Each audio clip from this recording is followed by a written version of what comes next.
Calmlands. Long ago, the High Summoners fought Sin here. The road ends here.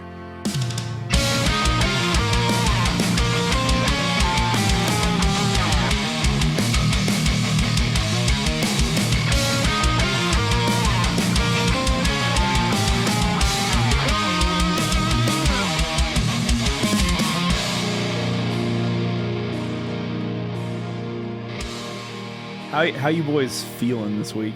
Feeling pretty good. Less wet. Feeling a little calm. I'm feeling very calm.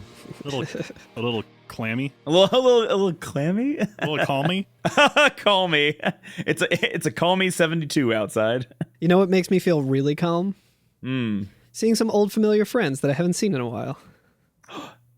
I'm going to say that you mean me. Haha. Sure, and not a yeah. character in the game. Yeah, definitely not an enemy that we're going to encounter in this area. Yeah. Something that always makes you calm when you're playing a Final Fantasy game and you see it. Yeah, we're going to see some good old staples today. Oh, yeah. But this is the Every F and FF podcast. My name is Curtis. My name's Carl. I'm Alex. And this week, we're at the lands, we're at the calm, we're at the combination calm lands. I've never seen land so calm in all my days. Yo, have you ever? Yo, you know what my first impression about the calm lands is? Real big. It looks like the Windows XP. Oh, and it looks like Bliss. Yeah. I was just going to say real big and our run speed real slow. Yeah, it sucks walking through here. Yeah. You could play like two-dimensional blitzball here. Like they would call it like football or something. Some like game where you'd use your feet to move the ball. What You a could imagine. fantasy. That's too high fantasy for us. They call it Yeah, right. They call it land blitzball.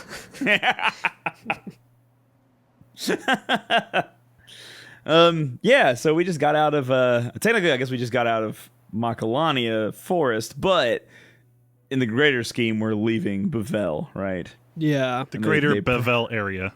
The greater Bavel area, and they probably don't want us to come back. Like we're probably not invited back. Yeah, I think there's like a monk who's walking around who like kind of bars your way from going back to Bavel maybe. Yeah. And there's also like just a character or like an NPC there that just says, "Hey, did you hear? They're saying there was a riot in Bavel. The warrior monks aren't letting pilgrims into Bavel anymore. And I came all the way out here to pray at Saint Bavel. This is such a disappointment."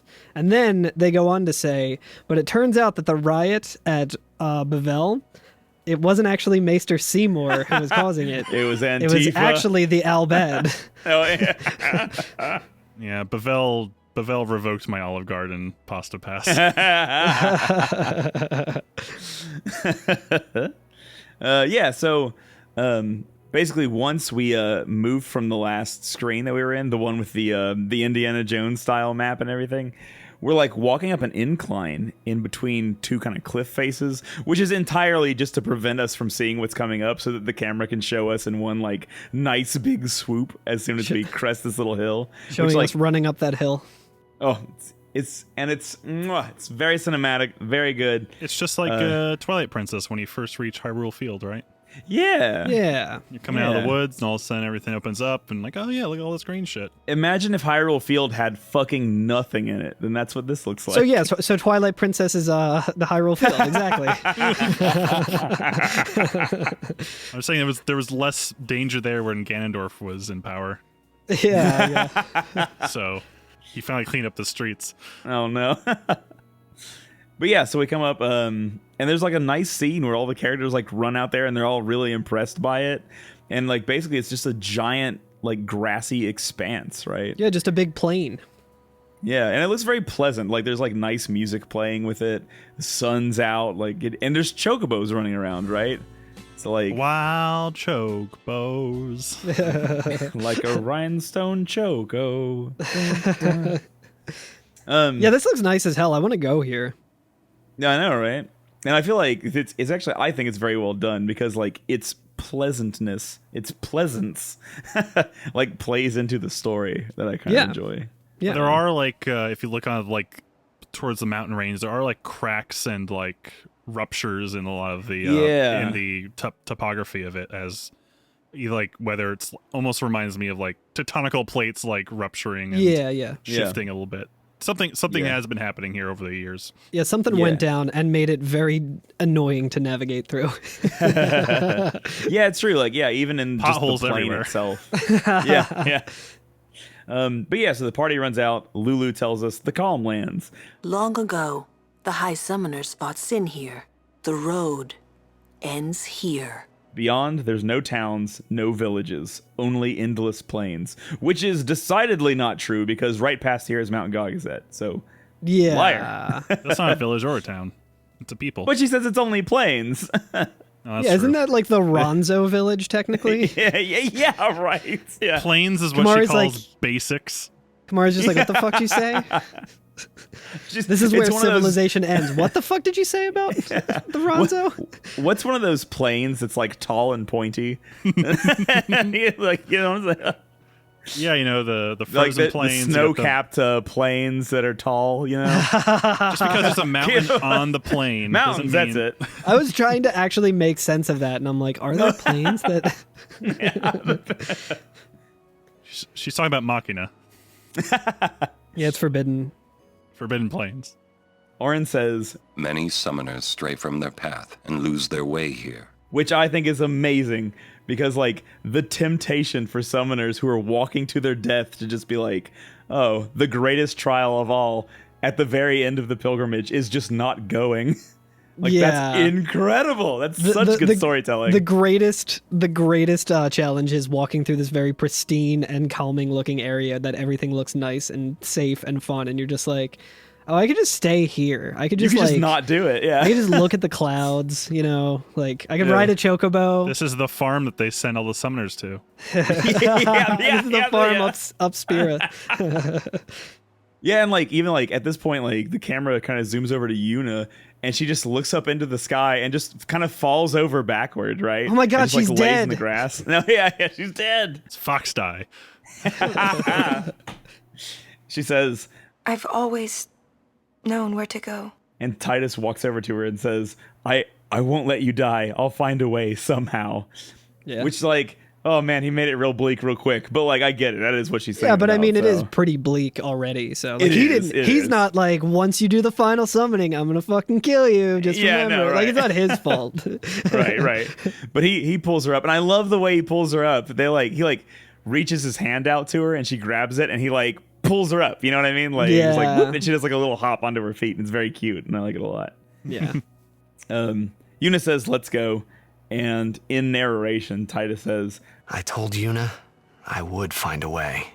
I guess I wanted to believe that words could make it come true. Yeah, I feel that.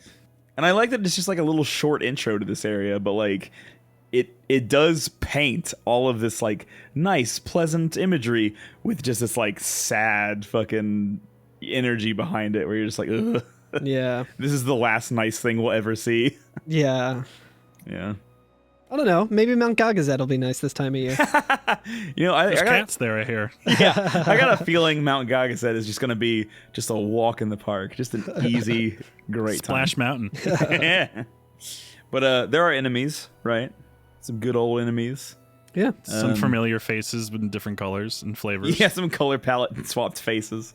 I'm glad that like Now like Human. 90% more poison. yeah, that's true. That's true. They got some fire flan. I also feel like the enemies in this area are kind of like, it's weird to me because this is the first time that I feel like I've just been like, oh yeah, this is just like the original set of enemies that we fought on like the Mihan High Road or whatever, where they're like, hey, here's a flyer and here's an armored one and here's a flan. Yeah. It's just that again for the most part. So the Calmlands is real big, right? Like it's got a lot of different areas. And depending on what area you're in of the Calmlands, you get into different encounters. So you're not always in the same encounter all the time, right? Yeah, like it's one giant map, but there's different like quadrants or whatever, where some like the northwest is really Dude, rough. I'm so excited for the Northwest. Yeah. We could just, like, if we want to talk about enemies, we could do it now. We could talk Sure. about Yeah. Dude, I mean, for the most part, it's Northwest. just kind of like we said, palette swapped older enemies. The like buzz ones that usually you have Waka attack, like the Nebrios. Yeah, now they like will 100% poison you if they attack you, which sucks. Yeah, and they yeah. usually come like too deep. So like you might have like 4 enemies to fight against, and there's like at least 2 of them. So one of your teammates is going to get poisoned. Yeah. There's No, I will another one say- of those Machina things that you can just use steel on. I recently decided that I wasn't going to be hoarding soul levels with Kimari anymore, and I dipped into Riku's sphere grid, and I got use and steel with Yes. Kimari, and then I also dipped into Yuna's over there because I think I also got reflect or like shell or something that's Sure. like right there for Kimari, and I'm like, okay, Kimari's actually going to be like useful now. That's awesome. There is an enemy, very importantly, the armored enemy that we see sometimes. It looks like a little crab. You know what I'm talking about? Yeah, like Mud the- it is called the Shred. Yeah. Holy shit! Alex, you got to drop in some shredding. Yeah, right anytime here. we say shred. Oh my god! Curtis, quick, record some shreds. The Shred. Oh, I don't have everything hooked up. So there's different enemies in different areas. Actually, before we go to the northwest, I'll say that so the southern areas I feel like are more easy enemies, right? Like they're not too bad. They're these kind of enemies: Machina, the Flyers, the Go Philadelphia Flyers. Flyers. Yeah. The doggos. The doggos. Dingoes. Toward the east, did you fight the Corels? Yes. Yeah, they're Corels. cute little white tigers. The one that killed that guy. Or those Yeah, that's magicians right. or whatever the fuck. Yeah, Siegfried and Simon Roy. and Garfunkel. I was gonna say Sigmund and Freud. Yeah. Sigmund and Freud. Siegmeyer and Freud. Seymour and Guado. Yeah, that's right. Them. Yeah, it's one of them. So the Corels are. How the fuck do you say that? Querel? URL. The Koei URL. When it attack. Oh, so it can do a move called Blaster. And there's different kinds of Corels. We'll see them as we go through the game. Blaster in this one inflicts petrification. So they can do like an instant petrification. Oh, they're too. cute. I just saw a picture of Yeah, them. they're super cute. Yeah, I think they're also a pretty common Final Fantasy enemy, they right? are. And usually they're another enemy that when you see them, you get on edge because you're like, uh-oh, bad Yeah. things could be happening. Bad things may be afoot. Yeah. Do you all see the big snaky boys? The black ones. Oh, yeah. Yeah, what are they called? Anaconda. Oh, yeah, Anaconda.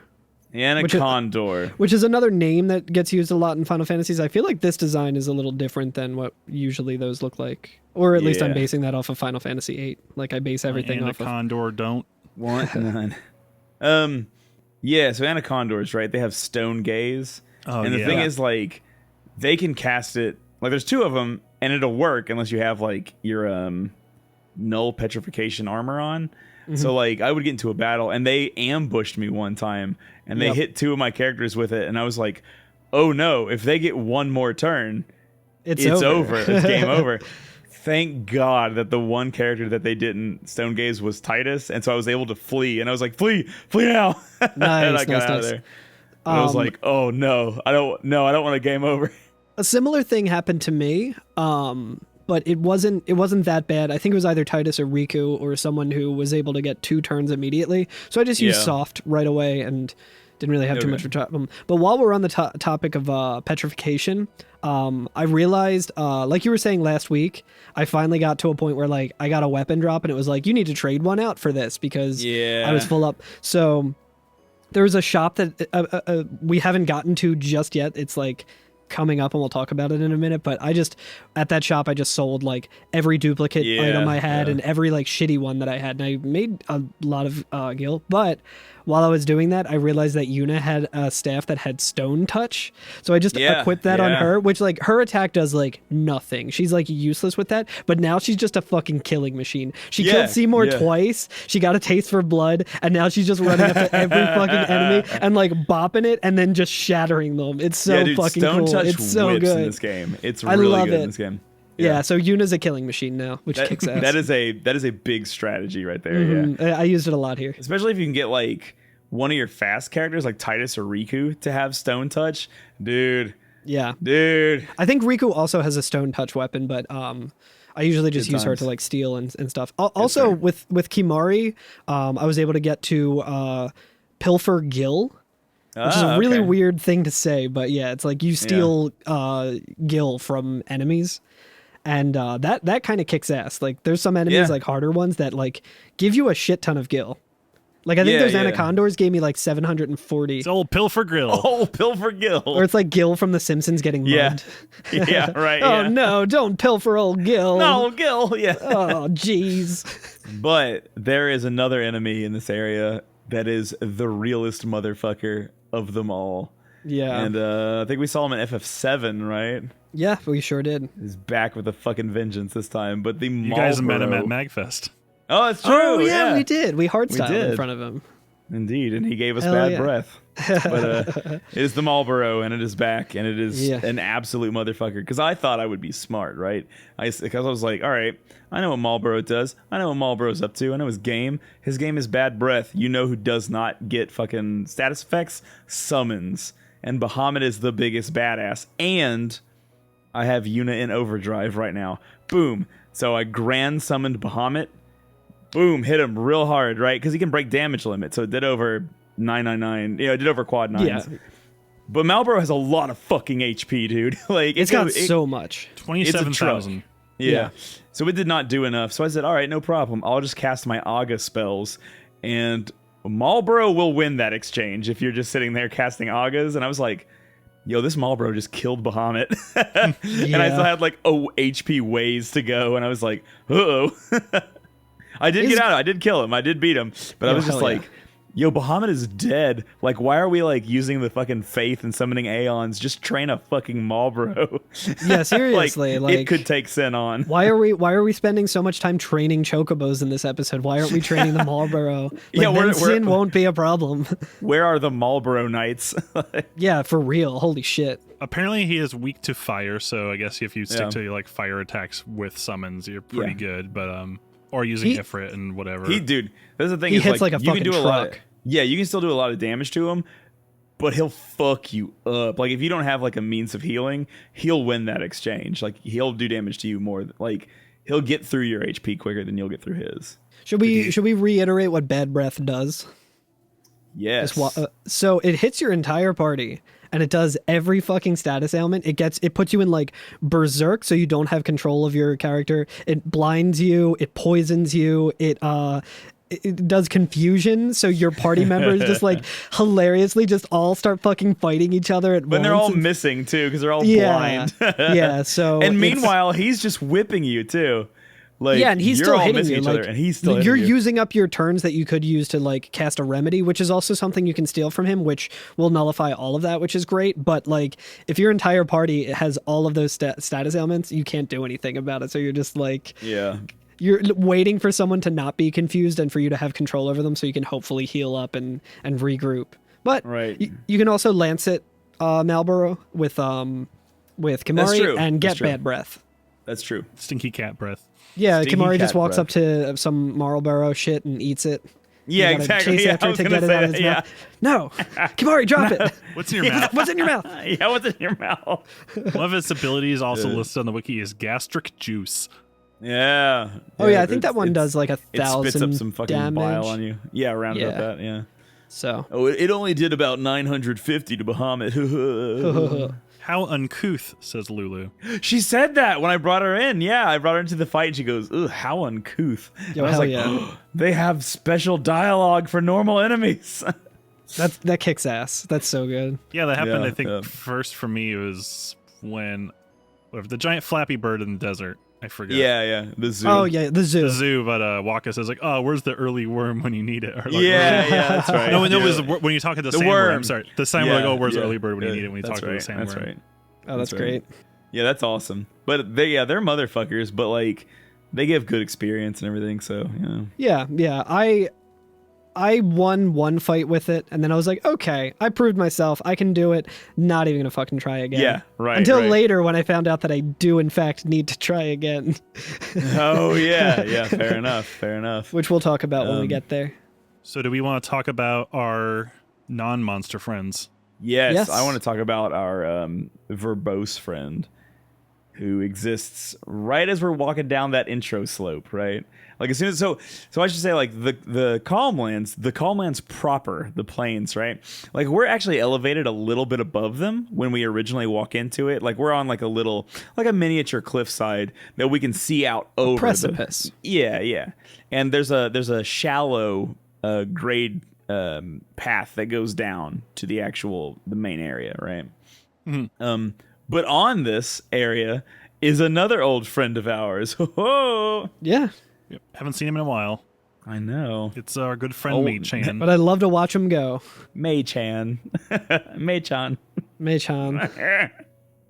But he is here, and as always... He never really says hello, which I'm always wondering, like, hey, I would kind of wish our friends were just like, oh, hey, how's it going? I haven't seen you in a while. I think that he has, like, enough familiarity with us, and not enough things going on in his life that, like, every meeting with us... Imagine if we just bumped into each other at a show, like, not speaking for, like, a week, and, like, it's like, hey, you want to hear about this place?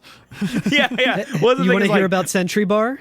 But I choose to believe that, like, I kind of want to call him Mei-chan now. Anyway, that he doesn't have like anything going on in his life other than this. So like to him, life is just one continued conversation with us. Like he just leaves off on one thing and just picks it up again on the next one. Love this old man. It's also interaction is more cinematic than I'm used to from him. You get a lot of close-up shots of his face. Yeah. It's true. What a face it is. He looks great. He's just looking like a snack. Mustache is good and trimmed. He's got little specks. Yeah. But yeah, you talk to him and he says, perhaps you would like to know a bit about these planes. And I would. And I would, goddamn yes. right. Do tell, as you would say. Mm-hmm. He says, as you know, these planes were once a battlefield. A great battle between Bevel and Xanarkand, a melee of machina. That war left this place a barren, lifeless land. Then time passed. The summoners took note of this uninhabited land. Great battles could be fought here with no harm to the common folk. I guess that makes sense, right? Like, keep away from the cities. It's literally like the trope in Dragon Ball Z where it's like, okay, we need to fight. Let's here. go. Yeah, we're going to like the middle of a canyon with like kick-ass like cliffs that we can fly into and destroy and not Lots of kill things millions explode. of people. Yeah. But perfect for the final battle with Sin, as it were.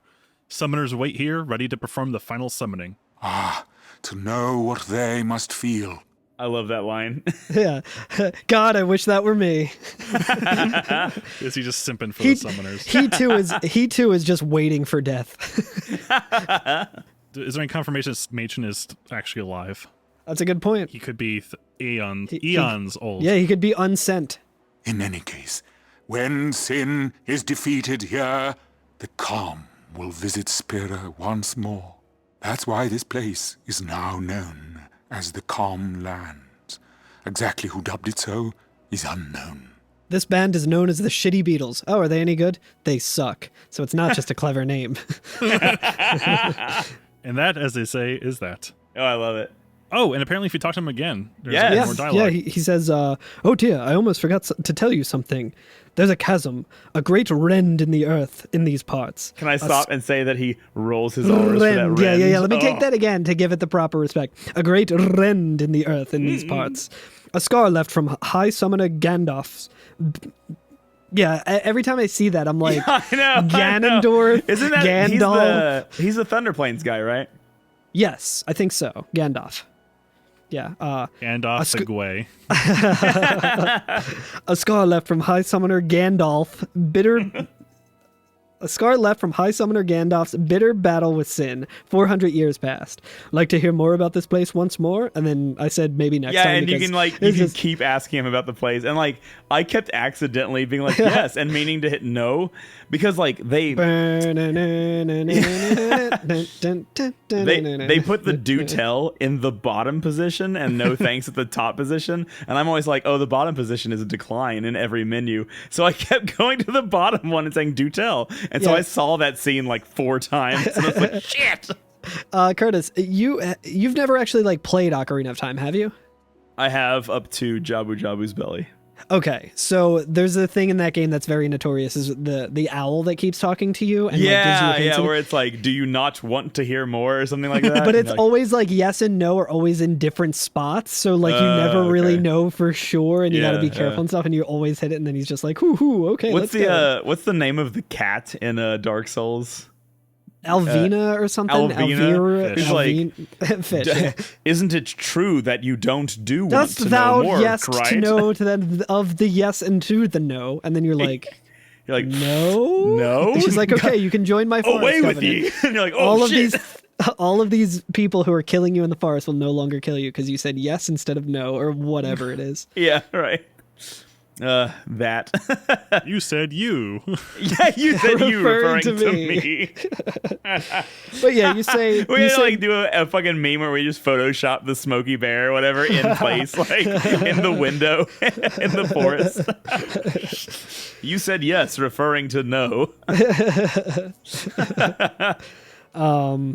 for more Dark Souls memes, follow us on Instagram. Yeah, and you just say no, and Mei-chan says, What a pity. Yeah, what a pity. Shut up. I listened to you so many times. Yo, but then there's some chocobos down here, right? Like there's like a bunch of gonna get me a bite of that. Oh, dude, there's a Oh, bunch yeah. of choco. They're all frolicking. Yo, they're straight frolicking. yeah, there's a lot of frolicking happening. And I here. was like, I am so excited to run up and frolic with these chocos. I am ready. I've just been through a lot of like fucking personal trauma in this game. Let's fucking do it. And it's I want to ride my chocobo. Chocobo, I want to ride my bow.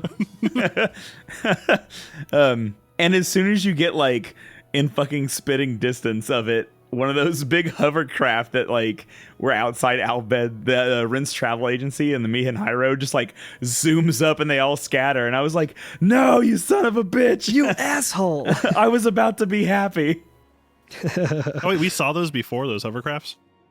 Yeah, they're out. Wait, hold on. I saw it and thought it was like the snowmobile. Am I confusing that with I think 10-2? it might be a 10-2 thing, yeah. Oh my god, I think it's a 10-2 thing. Because on the Mihan High Road, there were no vehicles except for like the weird like circus wagon. You're right. Holy shit. Okay, negate what I said, but be warned, or not be warned, but like they are in FFX 2 outside of the Mihin Travel Agency. Nice. Weird. Yeah, when you said that, I was like, wait a minute. You're right. I don't know. But yeah, they are hovercrafts that you would see if you were like, you know, visiting the swamplands in like Florida, Yeah. looking for gators and shit. Oh yeah. The big old propeller on the back and these like two skis on the front. For some reason, that is the easiest way to get around the Comlands. Yeah, it looks fun. Yeah. Do you think they're- all bed are like anti-chocobo? Like they are kind of like, I know they're kind of they even though they're pro machina, but then does Yeah, I was that gonna mean say they're also they're anti-chocobo? Yeah, they're They're so so pro pro-machina. machine that they're like anti biology or whatever. They're like, we don't ride that fucking analog machina, the chocobos. yeah, that's just acoustic chocobo or acoustic yeah, machina. acoustic yeah. machina. Yeah. There's also there's a chance that In there other might words, be the someone. Albed are cool. Yeah. There's someone riding a chocobo that you can also like encounter before finding this thing. They kind of just wander really? back and forth. Yeah, and you if you talk to them, they say, "Lost, follow me if you want to go back to Oh, yeah. Bevel." And then if you continue talking to them, they say, "Look, these planes go on forever. Take it easy or you'll die out here. Smart travelers like me ride chocobos to avoid fiends." And I was like, that sounds like a really good idea. I would like to ride a chocobo to avoid fiends. Yeah, I saw him from far away. I'm like, Lucille. yeah, excited. yeah.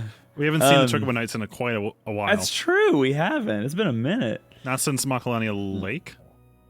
Yeah, I think you're right. And Classico's like, shouldn't you go save them? Yeah, Oh, I think it's the last yeah. time we saw them. But the guy driving this hovercraft says, "Rin's Travel Agency at your service. We offer fine wares at a reasonable price, and then you can buy stuff from him." I went through all of his items, and like they're fine. They're fine. Some of it was better than stuff I had, which It's true. I bought a few things. Something there was like a lot of nice buffs or things with more ability slots. Yeah, I bought the malleable staff because it had better magic addition for Yuna than the one I currently had, and it had 2 blank slots. I think that's like really the thing that makes these pretty good is that they have like a buff or 2 decent buffs, and then we'll have like 2 empty slots for you. Room for improvement. Yeah. A lot of it's very expensive. That's true. But a lot of it is worth it for those reasons. But another thing that's really good is that you can. This is where I sold all of my old weapons. Where I'm like, why the fuck do I just have this like knight sword that's worth 12 gil and I have 7 of them? Like, get rid of that shit. This kind of reminded me a little bit of Beetle from like Zelda. There's a guy in like a traveling shop. Welcome. Thank you. But they would be like in one of those giant beetle robot machina things. Yeah. And then like we're pretty much free to explore the Calm Lands after that. Like we said, there's the quadrants of enemies. It's really big, so it's going to take a long time to walk across. But I would say like the first easy to see landmark is probably that store or that tent, right? Like right in the middle. Yeah, for sure. And I think we can also see, like, if you're looking at the mini map, you can see that there's a save sphere there. So you're like, hell yeah, I need to get there. Yeah, that's kind of like the first destination. Also, I do want to say, when we first walked in and everything and like get to see all of it, I'm like, this looks like fucking Mario Golf. Like, this looks like it would be a fun like golfing mini game. Give me that in Final Fantasy X. Oh god, I would love that. Because there's not enough mini games in this area. I need more. Are you sure about that? Jesus. On my way to the tent, I found Belgamine. Yeah, I was gonna say, do we want to do her now or afterwards? Yeah, go ahead, because I completely missed Okay. her. Like an absolute fool. I wonder if I can see her in my screenshots anywhere, and I'll be like, you idiot. So about halfway between where we are on the hovercraft and where the shop is, there's a little indicator in the middle of the map which looks like there's like a crater with like a spire in it. She's in front of that spire, but like she does kind of match the ground and the spire. So like even if you walked by her, you could walk right by her and not see her. Yeah, I almost missed her. I was like, oh wait, she's right here, because I was like decided like, the spire looked very interesting, so I kind of went around the front to see if there's anything. I actually went past her and was getting ready to leave the area, and I was like looking up information about the boss, and I was like, oh wait, Belgamine's here, and I had to like run back and go find her. Even though like, yeah, technically if you just take like a straight line path from the hovercraft to the store in the middle, like you should pretty much walk by her. That is true. Yeah. Yeah, so my plan was pretty much, okay, there's chocobos here. Someone said, like, be smart, ride a chocobo. There's got to be somewhere around here I can get a chocobo. Then I can do all my exploring. And then getting a chocobo took me so long that I was like, okay, I'll explore. And then I explored and found other things and didn't think to just, like, I was like, I probably found everything. I should look this up. Yeah. So I'm going to have to dip back and see if she's still there. But yeah, so she's here and ready to challenge us to another summon battle, another Poke battle. Duel. And she says, Oh, you again. You're quite the notorious traitor these days. and Titus immediately just like, what's it to you? She's like, I like shorts because they're comfy and easy to wear. A little exclamation point appears above her head. She says that her Shiva is in the top 90% of all Shiva. But yeah, she says, you shouldn't take what Maester say too seriously. For summoners, destroying sin is everything. We are no tools of Yevon, understand? Wish you would have told us that before. So there's like, she's kind of the same page with Yuna. It's like, it's fine. Yeah. Like we're doing it for Spear, not for ourselves, kind of thing. Yeah. Or not for Yevon, I should say. Right. And Yuna agrees. And so are you up to the task? And Yuna says, I do not know, but I will do my best. She says, you've got spirit, but you'll need more to beat sin. An Aeon duel. Show me what you're made of. And then again, we can pass or fight. Just give it a whirl. And I did. Yeah. Yeah. Yeah, apparently if you pass, she says, no time to fight? I understand. I was in your shoes once. And then if you talk to her again, she'll say, changed your mind? Okay. So, Alex, did you see something weird in the middle of this battle? What do you mean? So, like, okay, so this is a battle between whatever Aeon we pick, and Shiva is what she's using, right? And lucky me, I had Bahamut with an overdrive ready to go. So I've been doing a lot of Bahamut overdriving this episode. Hell yeah. But I used the overdrive, and So you hit after the win overdrive button? hit, it didn't take out Shiva. It wasn't like a one-hit KO, right? So it hit Shiva, it did the damage, whatever. And then, right there in the middle of the battle, a set of instructions popped up that says, select attributes in the Aeon menu to raise the attributes of your Aeons. Use this to compensate for Aeon's weaknesses by raising the physically weak Scatman's what I named it for it. Scatman's HP, or increase. Oh, I'm sorry. No, I named Scatman was Veil for Kermit was. Anyway, sorry. But basically, like, oh, you can use this to buff up your Aeons. But the thing is, like, why would it tell us this in the middle of a battle? You can't do this in the middle of a battle. I didn't get that. I got that later. I think this might be like what you unlock here by It beating is. Belgamine. It is. And it told me in the middle of the fight. And I wanted to show you like a screenshot just so you know I'm not crazy. Like, there it is. After the That first sounds like hit. a bug. It might be a bug. You I did don't so know. much damage that it bugged the game. Because spoiler, I use Ifrit and just kind of used charge the entire time. It didn't attack until I had an overdrive, and that worked really well. Twice I gave her an overkill. But then she gives you the Power Spheres and Aeon Soul, and then I get that tutorial of how to like buff up your Aeons. Yeah, if you win, you get the Power Spheres, but either way, you get the Aeon Soul. Yeah. And But yeah. I think you got a bug where you accidentally triggered it early somehow. Like Yeah. it's like, you won. Here's the thing: we accidentally just started the next sequence. In Yeah. the New middle of a battle. speed strat? Yeah, that's what I thought. I was like, what the fuck? So, like, interesting. But yeah, like you were saying, though, like, you do get the Aeon Soul after the fight. And I don't think there's really much more to talk to about this fight. We've fought Belgamine before. It's 2 summons. You use your overdrives, and you're done. You gotta use your overdrives. You gotta. But yeah, we have the Aeon Soul now, which is like a super good piece of, not equipment, but like a super good item because it unlocks this whole new part of the game where now we can buff our Aeons permanently, right? So like I immediately went in and just gave Bahamut like 3 more attack points and like some more like evasion and whatever, just to buff him up, because I was like, look, if I have Bahamut, I'm not going to use the other ones because he's so much better. Yeah, and this made one thing kind of make more sense for me because every time I'm upgrading characters in the sphere grid, I'm like, I have like 90 power spheres. How am I ever going to get through all of these? Yeah. And apparently this is it. You feed them to your Aeons, Yeah. As a treat. just like Yuffie. I think that there's going to be another reason a little later, I think, if I remember right. I could be fucking making this up, so don't listen to me. But yeah, we'll have reasons to use these. So Coolio. yeah, but yeah, now we can start and because the summons are also their stats anyway are based on Yuna's stats, you could do kind of what the speed run does and just focus on leveling Yuna up and just make sure she is just getting stats, and then using your spheres to power up your Aeon stats, and you can get your Aeons to do just ridiculous damage. Like, Yo, hell yeah. you can turn them into monsters, yeah. Especially for the bosses coming up in the next couple episodes. That might be a decent way to do it. Lordy. Yeah, I should probably dip back and get this. yeah, probably so.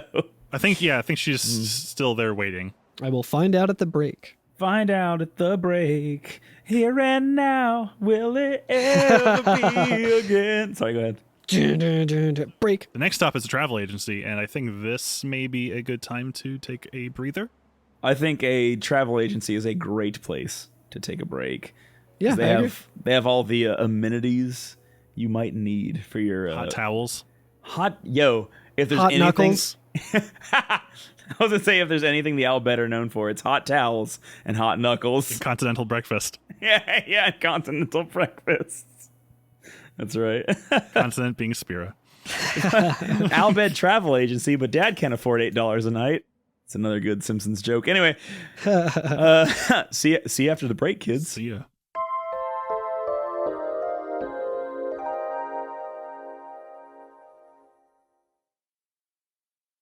Bless. Blessed. Bless the crystals. Yeah. Yeah, bless the crystals, boys. Oh yeah, bless up.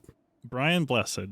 So we did a little bit of research regarding what we were talking about Flash before the break. Gordon is alive. Sorry.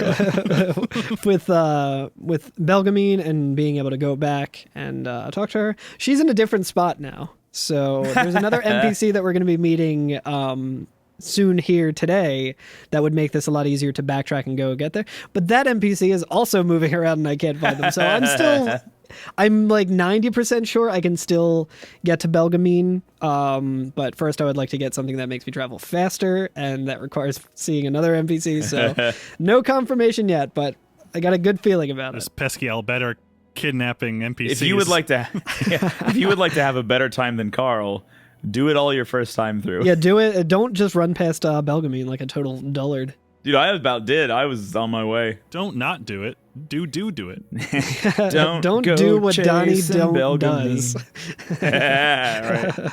But as soon as we get into the travel agency, which this travel agency is not like a building. It's not like the one in It's like a little, it's a farmer's market. It's an open air travel agency, but they very annoyingly like roped off a bunch of it, which like we haven't talked about too much, but we mentioned that there's like little like not like there's little like breaks as if like tectonic plates have like shifted. Fissures and there's like little areas, which makes navigating in this wide open area completely annoying because instead of just stepping over a small little like uneven ground, you have to go all the way around with like very dangerous encounters happening at any point. And like then you finally get near the travel agency and you're like, thank God I'm so close to a save sphere. I can just make it right there. And then you're like, I can't get through this fucking rope and I have to walk around it so that I can get there. This sucks. It's true.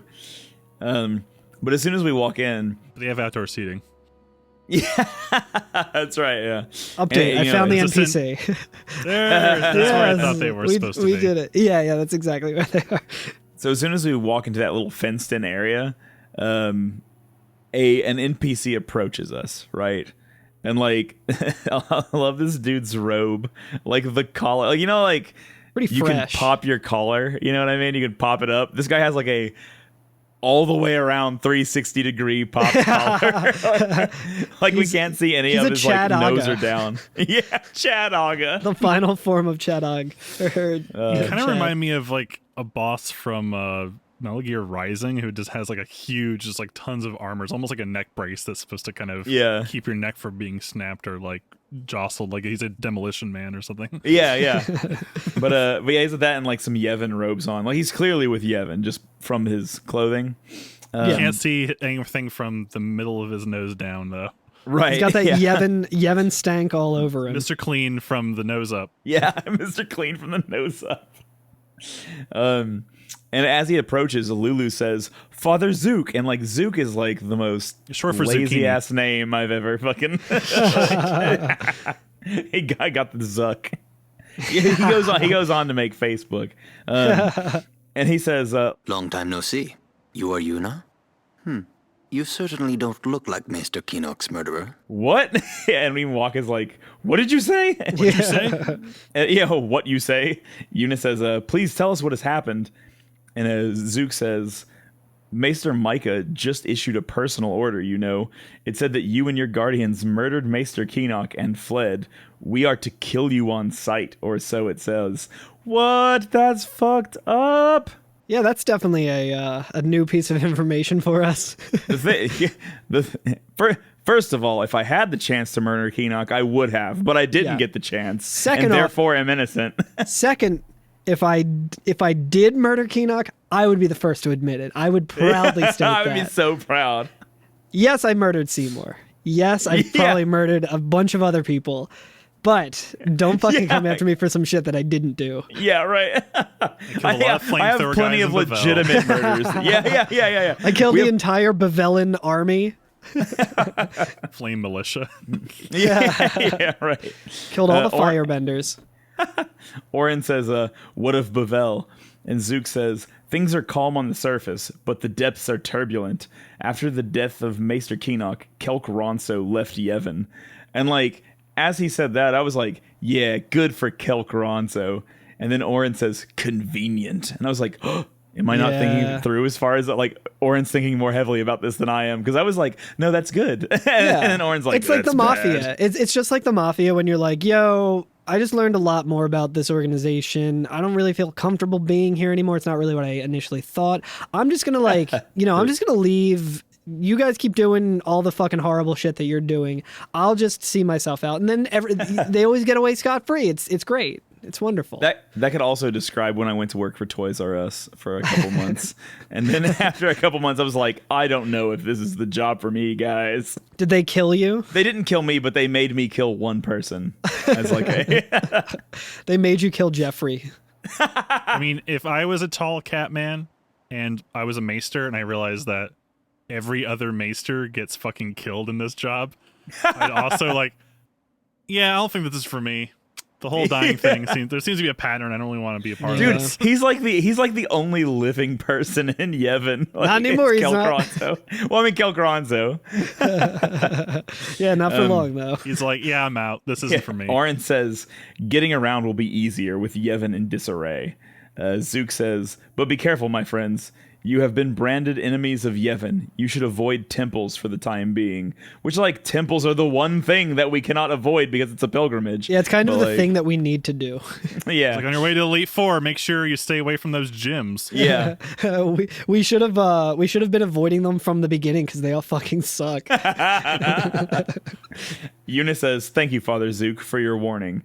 Lulu says, Father, you came all the way here just to tell us this? To tell the truth, I was a little curious to see this summoner you are guarding. I hope her pilgrimage goes well, for your sake, too. And she kind of like bows her head and says, thank you, Father. And then they all do the Yevon prayer symbol. And he says, I must be off. I shall pray for all of you. And I love that. That's really good. On this right here, because like now we're able to walk around this little area and talk to our party members. But as of that, you're like, why did he say that to Lulu? That's incredibly like, it's suspicious. I didn't know, I didn't think anything of it when we first played through it, but now that we've gotten to where we've gotten in the game and we're discussing it again, I'm like, ooh, damn, spicy. Yeah, indeed. He's just father by title, right?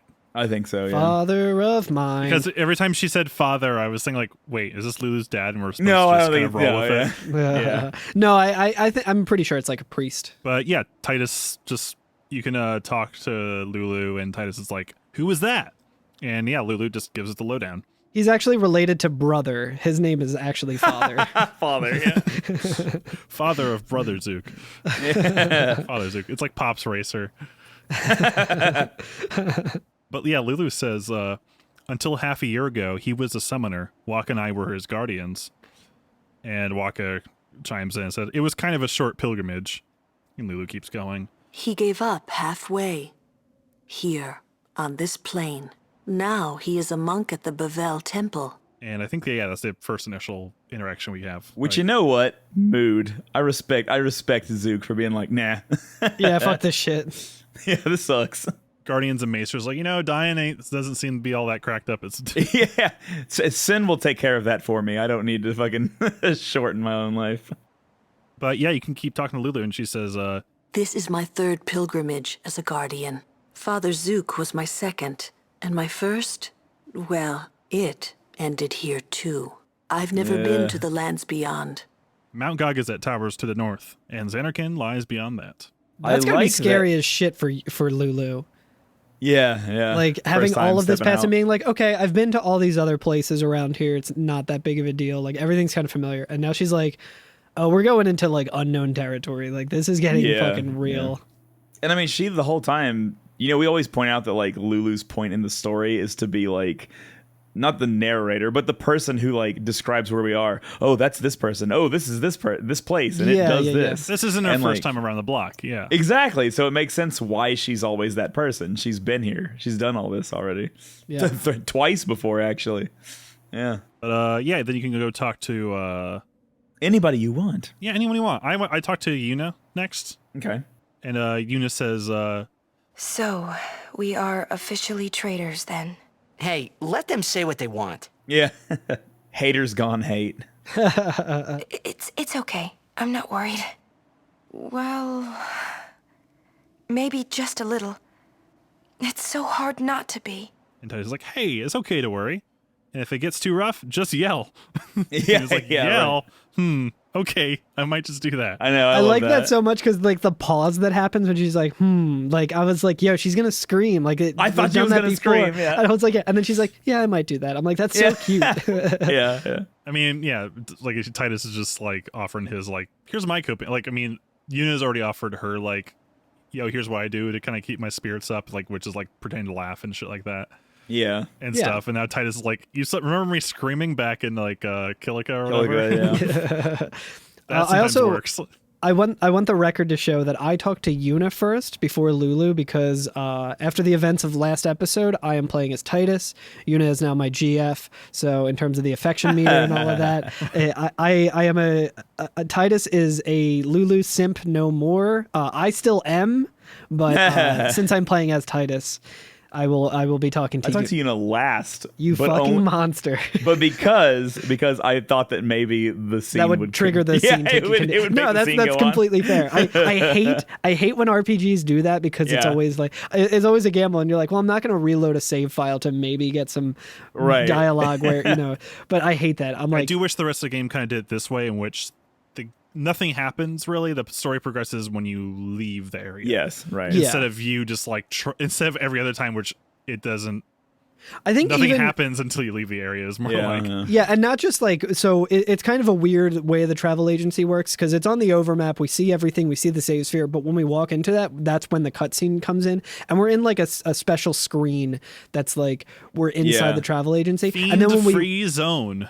Yeah, and when we walk out of it, we're back on like the overworld kind of thing. And just as Titus, but then when we go back in, everyone's still waiting there. But when we get into battles, it's still with everyone. So it's kind of like just like when we were at Guado Salam, same sort of deal, but just within this like micro area of this like bigger area. It's strange, but like so this won't continue until we go all the way to the northwest.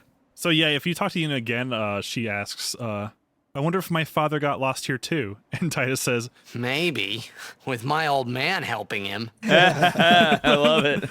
Got him. Got his ass. And Yuna's like, maybe I'll ask Sir Orin. And he says, Orin, that grouch never tells me anything. And then Yuna does like an impersonation of Orin. It's so good. Yeah, it's so good. That is none of your business. Not that he keeps out of other people's business. You know what I mean? And then you talk to her again. She's like, yeah, just a little farther is Anaconda. So Anaconda's just a hop and skip away. I know. We're getting so close. So close. So I talked to Orin, and he says, messy. And Titus says, what is? He says, Yevon, Micah, and Seymour are not of one mind. Remember what Seymour said last we met? I do not think Micah will concur. If Yevon founders, so will Spira. So what is he referring to? Well, I think it's where like Seymour was like, I am going to become the next Sin. And he's like, oh, yeah. I think what Orin's saying is like, I don't know if Micah would agree with that. Like, I don't know that he'd be down with that whole thing. Because like, even though like Micah's clearly like not on the up and up, when we talked to him and he like revealed his dark intention was to keep the summons going, to keep the pilgrimages going, to continue status quo, right? So even though it's like there's like hidden levels to it and there's some darkness in it, it seems like his goal though is that like, yeah, no, but that's what gives the people of Spirit hope. You still have to do it, even if I have to be dishonest about it. Sure, there's a deadly thing that's killing countless people that's just run rampant. And, but we just got to keep the summons open. We just got to put our heads down, go back to work. Just, the market needs to continue. Sometimes the sending is worse than the death. I don't know what you're referencing, Carl. I love this fantasy game. Is this another Final Fantasy you're talking about? Yeah, it's Final Fantasy VIII. All right, so here's the question. Is the next person we want to talk to Waka, Kimari, or the best conversation in all of this? I think I went with the best conversation in this just because like in my checklist of like who I wanted to talk to next, I'm like, yeah, I want to talk to Riku. I love starting with like this encounter for like the rest of the fucking game. I love every encounter with Titus and Riku. They're all great. Yeah, because they're scheming together. They feel like Riku obviously has a brother named Brother, but Titus and Riku, convenient. Real quick. About Brother, there's a song on the Pokemon movie soundtrack when all of the Pokemon and the Shadow Pokemon are fighting each other. That's called My Brother. Brother, my brother. Now I can't. Tell me what we fighting for. It's just Riku singing about her brother who is named Brother. I was going to say, Brother is in all bed. I feel like Titus and Riku act more like siblings than anybody else in this game. Like, sure. It shows here and for the rest of the game because they're always doing like the same animations and like thinking the same thing all the time. Yeah, and I love it, and it's hilarious. But yeah, if we talk to her, she says She's not stopping, is she? Yuna, she's made her decision. But I can't just let her go. We won't have to. We'll save Yuna, even if she calls the final Aeon. And Riku's like, but how? And he says, I'll think of a way. But what if you can't? And Titus just says, I'm tired of talking to you. It's always, I'm tired but of talking this. to you. Now to continue this conversation where Yeah. I'm talking to you. It's always but this, but that. But And he says, let's think together. And she goes, okay. And he says, if we can't think of something, we'll find another way. And she just says, okay again. And like the way they talk to each other, like the last several lines, because like they're both doing short interjections, like short little bursts of words, but like they keep leaning more and more toward each other. Like they're like telling each other a secret. They're like, we'll do this, okay, and then we'll do this, all right. And they're like both hyping each other up so much, and it's hilarious. Put their heads together. Yeah, I know, it's so good. And then after that, she's like, you see her like grabbing her head And shaking and just going, oh, this is a toughie. Yeah. Yeah, it's the, good. the back and forth with the like, you're always saying but this and but that. It made me think of Pee-wee's Big Adventure when he's talking to Dottie, I think. And just like, Yeah. everyone's always got a big butt. I want to hear about your big butt, Dottie. And like Dottie's boyfriend or whatever is overhearing that and gets pissed. If you talk to Waka, he tells us a little story about his time guarding Father Zook. And he says, When I was guarding Zook, I already told you this, yeah? About when I was too into the game to be a good guardian. A gamer, I see. so when Father Zook said he wanted out, to tell you the truth, I was kind of glad. And then if you talk to him again, he says, Xanarkin's right around the corner. So close already. But like he did tell us that. He told us that before he was like too into Blitzball to be a good guardian. Yeah, I totally forgot about that. Yeah. Yep. Blitz is life, dude. This is life. Ball is life. All is life. Kimari says, Gagazet is Ronso land. Kimari home. And Titus says, hey, we might meet your family. And Kimari just says, Kimari has no family. and Titus is like, oh shit, I'm sorry. And he goes, but Kimari not alone. Which is cool. I like that. That's very cute. We're That's his family. He's like, yeah, we're Kamari's family. And if you talk to him again, he says, Sacred Mountain Gagazet, not change for 1,000 years. Hell yeah. That's usually a good Yeah. thing when things don't change. Yeah. They really like the status quo. Yeah, it's great. It's good for everyone. Why change a good thing? Right? You're just scary. Did But you talk to another NPC that is here? Oh, I didn't. I didn't see another NPC. There is 'cause an I'm- all bed to the left Yeah? of the travel agency that you can talk Oh, to. I'm an ignoramus. Please Yeah, tell. he's by the Wii U gamepad. He's playing a little new Mario Bros. Wii. Hell yeah, getting ready for the Bowser's Fury. Yeah. Super Saiyan Mario. But I didn't have enough characters, but I'm looking at on the ship now. But I kind of got some of the gist. But he says, I have a message from Sid. He says, we've gone to repair the airship. We'll come and get you when we're done. Oh, wow. Until then, keep Yuna safe or you'll be sorry, kid. Oh, wow. So yeah, that's basically his message from Sid. But if you talk to him again, he says, after dropping you off in Bavel, the airship stopped here. They let all summoner off and went for repairs. Oh, and I think didn't Isaru say that too? He said we went to the Calm Lands next, and then I came back here. Yeah. Yeah. That makes sense. Not Story very lines far. up. Convenient. Convenient. I'm just going to start saying convenient like R and after everything that's just like completely normal. Not that the thing, like I fully think the Ronzo like Maester is dead. He was definitely killed by, but convenient. Dead serious about going to Itchy and Scratchy Land. He's dead serious about making his way to Xanarkand. Yeah. So yeah, then we're allowed to leave and we're allowed to go do stuff. I want to talk about the Northwest again, where we fought the Marlboros and everything. Yeah. Big snaky boys. The big snaky boys. The black praying mantis snakes. Oh yeah, the Anacondors. Yeah. whatever. Condors. That is such a silly name. That might not even be how you say it or what it actually is. It's door, but spelt like a Oh. dinosaur. You know what we should mention, actually?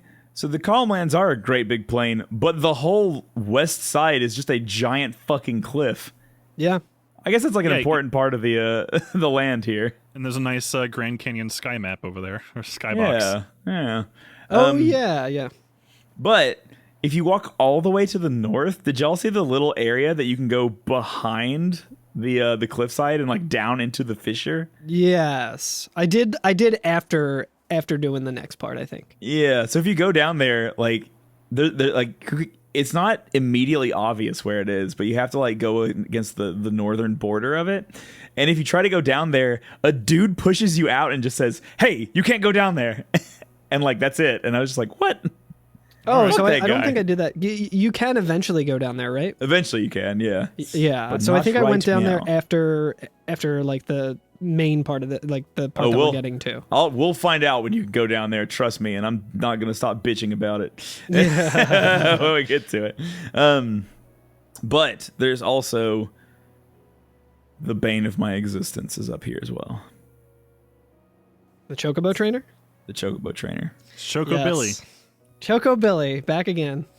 With a brand new track. Let's talk about everyone's favorite, Chocobo Minigames. Oh my god. Okay, so there's a lady riding a chocobo up here. And when you talk to her, I don't have the dialogue up. Hold on. Yeah, so she says, I hope you're not planning to cross this place on foot. Which we've already had to walk a long way. Yeah, we had to walk all the way here. Yeah, we took her a long way to just go see her. And yeah, you have options are, walking's not that bad, or I want to ride Chocobo. And when you say, I want to ride the Chocobo, she says, well, these plains are home to lots of wild Chocobos. First, we must train them to be dependable mounts. I'm training some Chocobos now, but they're not quite tame yet. I'm sorry, I can't lend you any. Walking might be faster than waiting for one of my Chocobos. So she's like, only a fool would walk this way to make it all the way across the Comlands to come to me, the Chocobo trainer. And then you're like, yeah, no, that's right. I want to ride a Chocobo. And she's like, well, it's probably faster for you to actually walk. I'm like, no, what do you mean? But yeah, so the next thing I say, let me train one. And then she says, that's easier said than done. It's not that simple, you know. You sure you want to try it? But then if you say, of course, the next cutscene starts, it's simple, really. yeah. It's not simple. Yeah, you start the cutscene. It's simple. It's like a fucking Dr. Seuss character. Okay. And okay, here we go. So, Chocobo training in this game. Yeah, you just feed it some greens. I use your Pokeball. Fucking hate it. I fucking hate it. And like, like we've already done 7 and like, I actually kind of thought the Chocobo racing and breeding was kind of fun, even though it was tedious, because I was like, a blue one, a green one, you know? And like, I don't know, there was something enjoyable about it for me. You got to race and like do some fun like Choco jockeying. There was a guy going over a waterfall on a kayak while you're racing. It's great. I fucking hate this. I hate this with every fiber of my being. I hate it. It's pretty difficult. So there's a series, and okay, so I'll give Final Fantasy X this. There is a series of training mini games, and they let you go after the first one. Yeah. If you can do the first one, you can ride the Chocobo. So, okay, thumbs up there, because if I had to do all of them, I would scream. I would like, sorry guys, I'm retiring from podcasting. It's over. but like, so at least you get that. Save that for lightning dodges. Yeah. So, how does the first one go? The first one is you can't control the Chocobo. You can just kind of force it. Course correct. You can course correct it, but it is running all over the place. This is basically like taming a horse in Breath of the Wild, where like it'll go its own direction. You kind of need to like fight to get it to the direction you want it to go. Right. But it's like the entire time. You basically like, I think it's almost like you change it in like 45-degree increments. Maybe. That's kind of what it feels like. So if you turn like away, you have to like, you can just click left or right to kind of course correct, so you don't have to overcompensate or anything. So it's easier with the buttons, in my opinion. Than the Did y'all notice that if you press the R button, you change the camera? No. Yeah, you can get like real zoomed in to where you're like right on Titus's shoulders. And I was like, I'm gonna play it this way. This is like real action packed. Which GTA? They should have a cinematic camera like in Grand Theft Auto. Yeah. Like the helicopter. I did think it was harder that way, but yeah.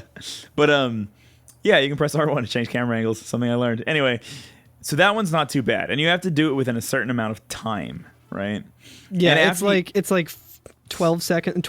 Like 12.8. Yeah, something really weird. And it's another interesting thing about it is you just run down a path, and she says you need to like cross the finish line between me and my Chocobo, which like sounds like it would just make sense, but there's been a couple of times where I like was on the left side of the Chocobo or on her right side, and she's like, well, nope, you missed, you lose. Yeah, like goalposts. Yeah.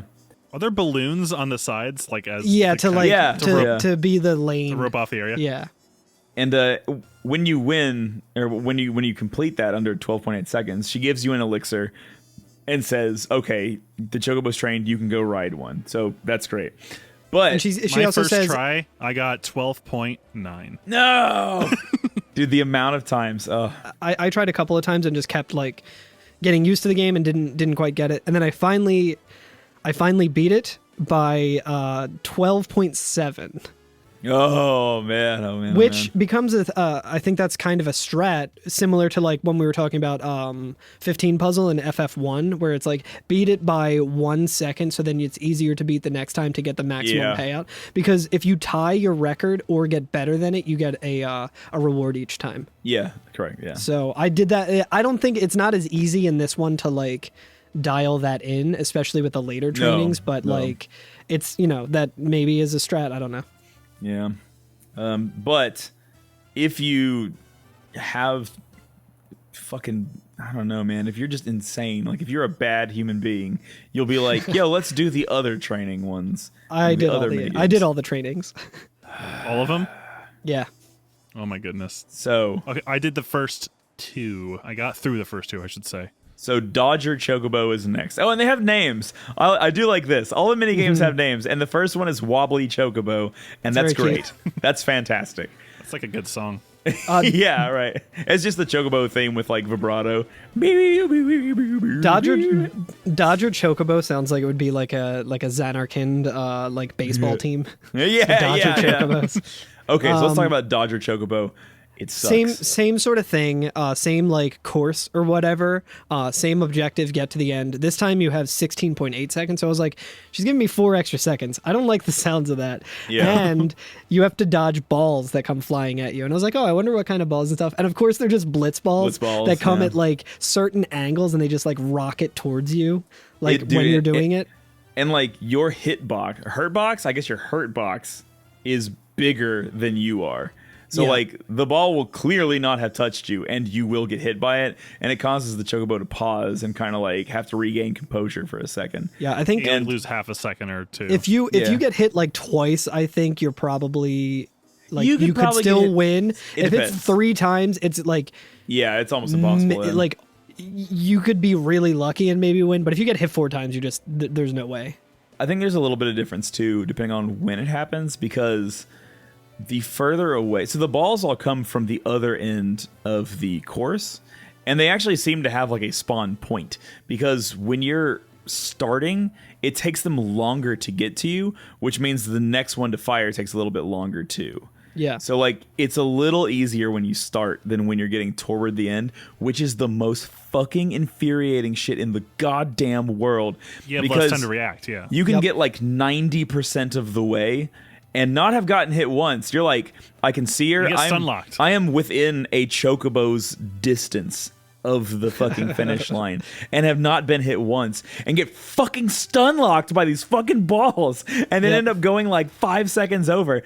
And dude, oh my God, I'm telling you. Okay, so you know how like, I feel like I'm a pretty chill person. I like to be. I'm not too high energy. I don't think but just avoid the middle lane. So when you cross the line, you're not like directly facing like the spawn cannon of the ball cannon or whatever. Well, they angle at you and they kind of change where they come from. They home in on you.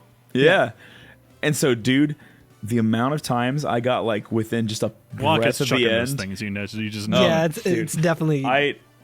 There was a couple times I just went, fucking shit. And like I was at work doing it by myself. There's nobody else there. So like, dude, I was just screaming. I was like, this fucking piece of shit game. I fucking hate this game. They got the Obliterator getting its revenge at the end of this fucking Obliterator. thing. It's like fucking what's Adam Sandler movie where he's golfing? Happy Gilmore. Where he puts the money in the fucking pitching machine and just stands in front of it. That one hurt a little bit. That was me. Yeah, I was just like, shit. And then the little kid goes up and tries it. He just gets fucking creamed by it. So, my girlfriend actually beat this one for me. Really? Yeah, because I was just standing there playing it, and like while I was doing it, my Switch was like about to die. I'm like, oh God, I'm so far from a save point. I hope it doesn't just die on me. But my girlfriend like came into the room and I was like, hey, check this out. Do you like this game? She's like, oh my God, this looks hard. And then she's like, oh, can I try it? And she tried it and she was doing the thing where she's like, Let me try it one more time. Yeah, and then she yeah, finally yeah. got it, and she beat it by like a second. And I was like, yo, hell yeah. And she's like, oh, that Hell was really yeah. fun. And then I got to the next one after this, and I was like, hey, do you want to try this one? She was like, absolutely not. Yeah. She's like, that looks fucking impossible. Okay, so let's talk about the one after that, which was that Hyper Dodger Chocobo. For this, I do want to say, Put delay on your voice for that in post. when you beat the Dodger Chocobo, you get a level 1 key sphere, and after every race, she'll say, "All right, you crossed the finish line. You clocked in with this. Beat this tie or beat this score to get a prize similar to this." So this is probably a good way to grind, or not a good way. It's absolutely not a good way, but this is a way you could presumably grind some of these materials that we're going to be getting for these. Hyper Dodger. So I'd like to say, starting out, that I did beat them. Okay, I did actually get through them, but dude, and you know what? There probably is a strategy for this, but I noticed that as I kept playing it, I was getting worse and worse times, and I was like, I'm unlearning it. Like, I'm getting worse at this game. Like, the more I play it. Yeah, I hate it. I feel like this is a point where we should have fucking Mr. Zwanzig on the show, because he probably has some kind of like, oh, it's really easy. You just do this move and it works every time. Is this something that they have to do in the speedrun, though, I wonder? Because I feel like this would probably... Like, the Chocobos run a lot faster, but I don't know if doing this would, like, save enough time. There's, like, the Nemesis percent and the All Celestials weapon shit. So, like, dude, this shit sucks. So, like, okay, so... Imagine losing a fucking speedrun, getting all the way here, and then... Oh, my God. Getting bad ball RNG or some shit. So... Some bad bird RNG. You still have blitz balls coming at you, right? Mm-hmm. And then when they get to where you are, they explode into like 8 other blitz into like balls. 5. Yeah, it's insane. Yeah. It's like a cluster bomb. Yeah, and you have to fucking dodge them. It's so bad. Not and only like, that, there's and birds the worst that part, are flying at you. The fucking birds, dude. Fuck those birds. Like, here's the thing, man. You can be running like I think the thing about the birds, right, is that like they do home and they're aimed at you. And I think that they're aimed in such a way that, like, if you continue your current motion, they're always going to hit you. Because even if you, like, take a hard right to dodge some of the fucking cluster balls or whatever, like, if you don't change your hard right, you can be walking, like, horizontal to the playing field and still get hit by them.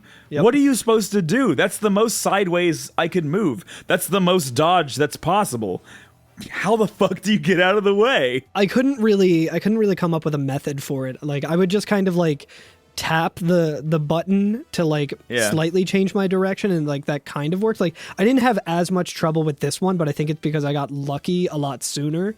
So I was just able to like finally like make it past this and beat this one. But yeah, like, it's not an easy game at all. It makes no sense. I was losing my fucking mind during this. I was like, this is the worst. This is another really worst. Another really shitty thing about it is like you could start and like you're going and you immediately get hit by like 3 blitz balls. There's or no 3 way to quit birds, out. and you can't just be like restart or like quit. Like nope, you just have to make your way at least like 20 seconds to make it down to the end. And each time you get hit with the ball, you're like, I'm not even trying to fucking like, I'm just trying to get to the end because I know I lost. Like, it doesn't matter. So it's like it's insult to injury. Frustrating. I was just feeling so bad for both my bird and the birds because I was getting stun locked at the end because I was doing just like, you're just so making bad. like 1 inch at a time trying to cross the finish line, just like it's I don't so need bad. this elixir that bad or whatever. Yeah, There's a right. level 2 key sphere. I Yeah, guess. this one you get a level 2 key sphere, and then there's one more after this, which is actually kind of fun. This one it's more fun than the others, I think.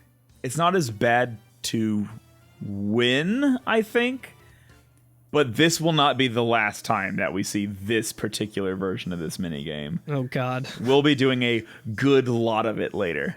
Oh, no. Like, maybe hours worth, so fucking get ready. I mean, it makes sense if it's to get the Game Shark. Can we Game Shark get. on a Switch? I'm going to Steam so I can just fucking fuck up my save. Just jack it up.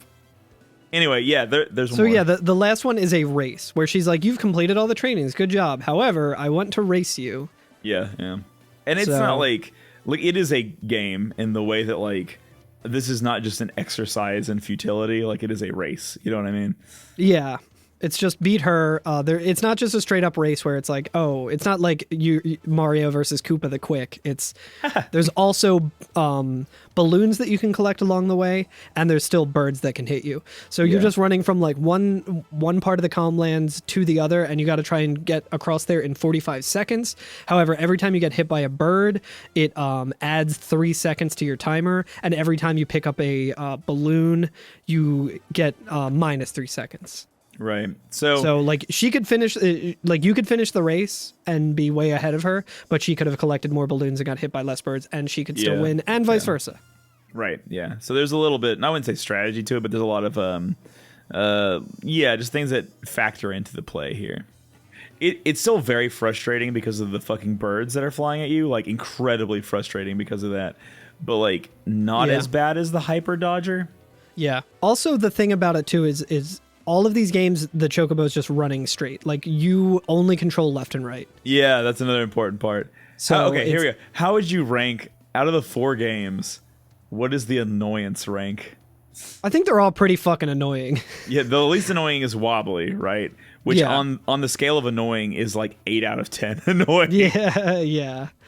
And then I would say that normal Dodger is less annoying than the race. Yeah, I can see that. Especially because it's shorter. It's shorter, you have to play less of it. Yeah, and it doesn't. Yeah, it's not going to be like a 45-second race that at the end I lose because of a technicality. I feel like also the normal Dodger one seems like there is some sort of method for it that I just haven't played enough of it. Because it's like sometimes like when the blitz balls are coming, it's like, oh, okay, I just need to be at this angle because I know that they're going in this angle. So you can kind of take like a hard turn at a certain point and it'll dodge them fairly. I think there's like patterns that can come through, but I'm not entirely sure. Yeah, it's also very difficult to react to because they're very quick. But yeah, and then like Hyper Dodger can just fucking fuck off forever. Yeah. What is it about this game about having like an absolutely solid story and battle system, right? Like all the meaty bits of FF10, so solid, so just mwah, blessed, so good. And literally everything else is just fucking ass garbage. Just like I think mini games in general are less polished and Look, less thought through. I would rather because they're using the same engine and it's like I would rather snowboard down the fucking crater than do any of these mini games in 10, and I fucking hate the snowboard game. Yeah, this is very similar to the snowboard game actually with the balloons and shit. Yeah, I suppose now so. That I think about it. Less Moogles. Yeah. Less Moogles to run into. But I would rather do that a million times over than any of these mini games. Yeah, but anyway, that includes you Blitzball, coming for you. Yeah, you beat the Chocobo Trainer. My final time, she got hit by 7 birds and got 4 balloons. So her time, and her timer was 45.9 seconds. So she came in at 54.9. I had 9 balloons and 4 birds. Somehow I just like immediately got all the balloons in the beginning. So my time was 41.5 seconds. So when it was all said and done, I was at 26.5. So I absolutely destroyed her by like half as much. Cut this out of the pod. Or don't cut it out of the pod if it's funny. Do you know what time we're going to be aiming for in this race later? 0. Are you fucking kidding me? 0. Bring it on, baby. I'm going to do it. Saying it on if I have to fucking stream nothing but hours of me playing this stupid fucking minigame, I will do it. It'd be funny if your splits were synced up, so you're actually like your timer's going down. So this is where I wish we could like Bluetooth our IGT, controller, so we could just have one centralized save for the end of Final Fantasy X, and we could all just stream it and be like, "All right, I failed your turn," and then your controller takes over. Yeah, well, that sucks. Anyway. I'm glad I didn't get 0. I'm glad I didn't get 0, and I'm like, oh, that's funny, and then I don't get whatever it is that you need for that or whatever. So yeah, I will say there's a couple more things in this area that I don't really want to touch on too much because we're going to have to touch on them a lot later. Sure.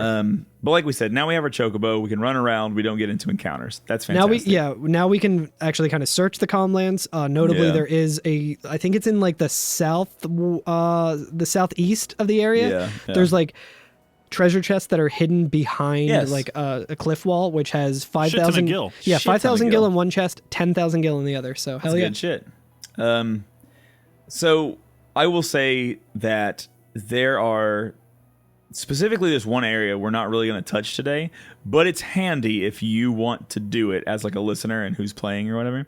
If you go back to where we were overlooking the Calmlands when we first entered it, you'll see little feathers on the ground, and the feathers are indicative. It's the same way they were on the Mihin High Road. If you go up to one and you interact with it, the Chocobo will like jump somewhere new, somewhere you couldn't access on foot. And there's a temple over in that area that you can go to. We're not going to touch it today. It has a whole set of side quests associated with it. We're kind of going to do them all at once on the podcast. But like, you can go check that out. There's some stuff you can do there now. That's good to know because I completely missed that as well. But apparently that is where Belgamine made her way to, I think, right? Yeah, she does. So Yeah, I can probably go and do the fight with her there, I hope, so I don't have to reload a save I'll file. have more to talk about that area next week. Yeah. The other place is also on the eastern side, and it is down in the Calmlands main area. There's a little area in between two cliffs faces that you can walk into, and it is the monster arena. Yeah, and if you it's read animated the, very wildly. This is some like Final Fantasy VII looking screen. Yeah. If you read the sign, it actually says in Albed, when you translate it, it says Pokemon Center. There's a guy inside trying to sell you a Magikarp. Yeah, there's like an animated like dragon, like a silver dragon. It's like an animated dragon silver face. dragon that's very framey. Like it's not like a smooth animation. It's like It's not a it's smooth very animation. Final Fantasy VII is very good. Yeah, but it looks like it's still like the same color depth and like detail of everything. So like it's very weird looking because it's framey but highly detailed.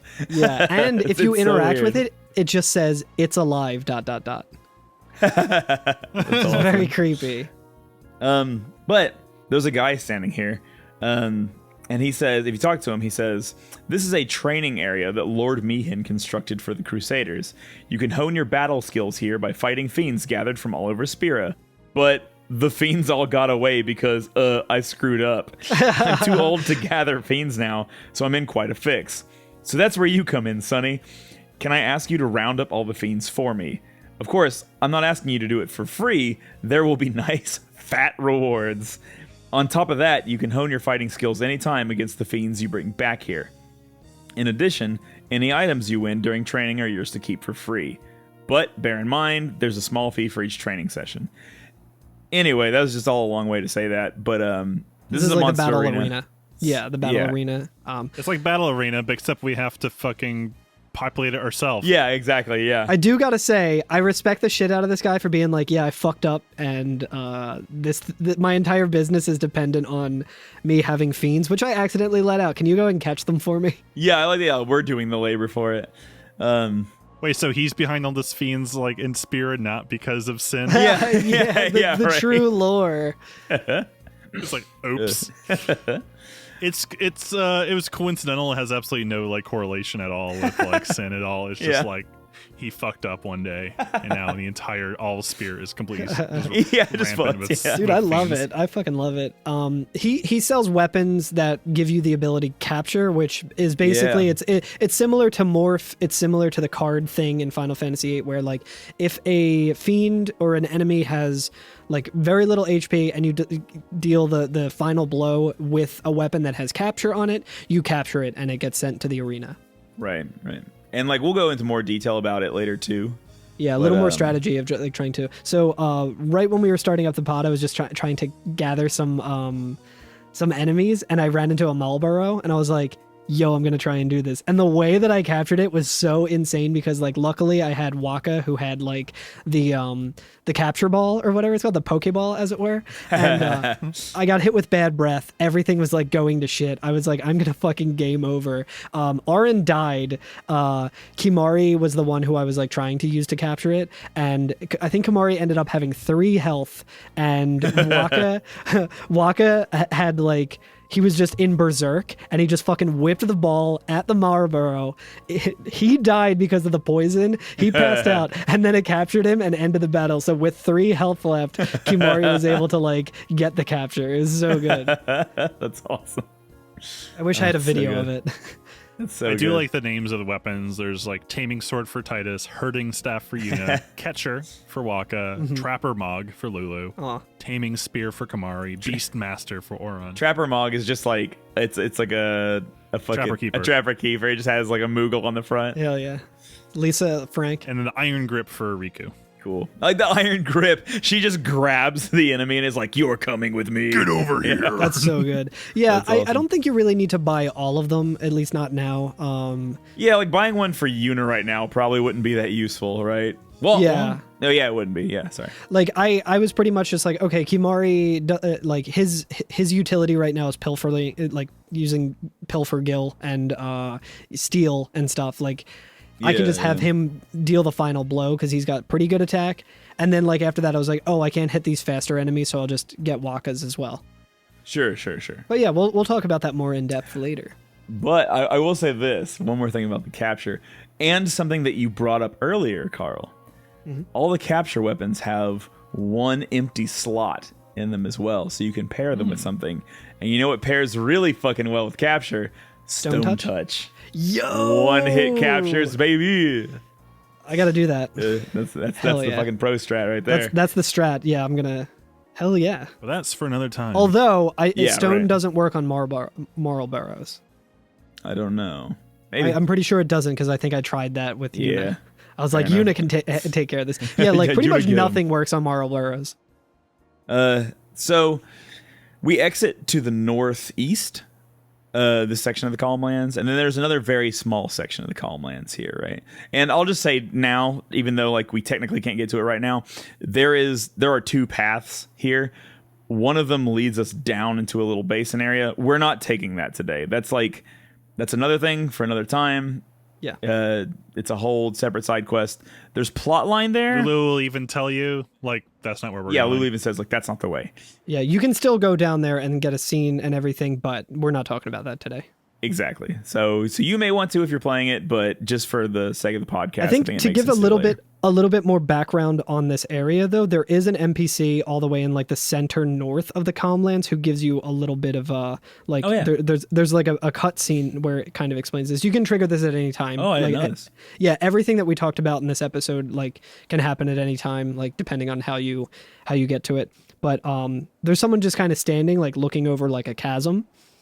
And when you walk up to him, it triggers a cutscene, and he starts talking, and he says, "This gorge is called the Scar. They say that when the High Summoner cornered Sin tore the earth here asunder with the last of its strength. Ooh. The High Summoner and Sin struck each other down at the gorge's bottom. Lord Gandalf's sacrifice brought us the calm." And the next line is, in the calm lands, we bury our dead in this gorge. We cannot send them because few summers will ever make it this far. Oh, wow. Yeah, and then if you continue talking to him, he says, I think he has a little bit more about that. Let me see if I can pull I can't believe I didn't get that. Yeah. I've heard that the dead that don't receive a proper sending roam the bottom of the gorge as fiends. Whoa. Got some fucking zombie shit down there. It's like some Dante's Inferno kind of shit. Yeah, that's super wild. cool. And like the implication cool. that the reason is just because summoners don't often get out that far. Like so few of them make it that far. That's so fucked. Yeah, we're in no man's land, like for sure. Sendless. Although I do like that they just have like hovercrafts and shit out here though. Yeah, and they're like, oh, more dead bodies, just huck them in the hole. Yeah, right. Like there's at least enough action out here that there's like a nice little like pop tent and like hovercrafts, people having a good time, people training chocobos, but like summoners, nah. Also Zombie Gorge, yeah. Yeah, also the Zombie Gorge. Yeah, so anyway, So let's not go down into a gorge. Let's instead go across this wooden bridge that's in this area. Also, there's a save point right before it that you should absolutely take. Yeah, you might want to take that save point. Yeah.